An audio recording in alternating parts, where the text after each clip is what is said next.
As a punishment for my dog's crimes against the garden, I was forced to create a little prison for him, because you see, he happens to be very naughty sometimes.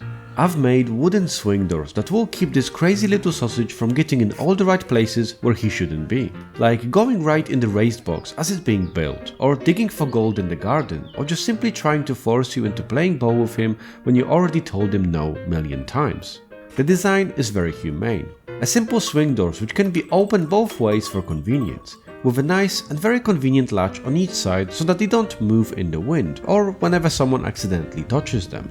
They feature a central latch that prevents the dog from opening or forcing his way through. It's definitely not the strongest latch, but for him, a psychological wall is sufficient to prevent him from trying to bulldoze his way through, kind of exactly like it is for most humans.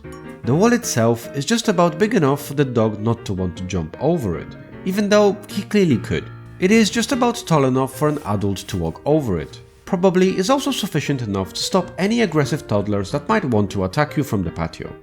An additional bonus, if you will. The swing doors are made from raw pine that was sealed and stained to look like an American mahogany, a cheap and effective way to create it that will last a reasonably long time in my specific climate. The very heavy doors are swung on a simple decorative fence hinge in 2 places. As an additional safety feature, they have been installed just about low enough to prevent any accidental loss of ball, which to our prisoner is actually quite critical.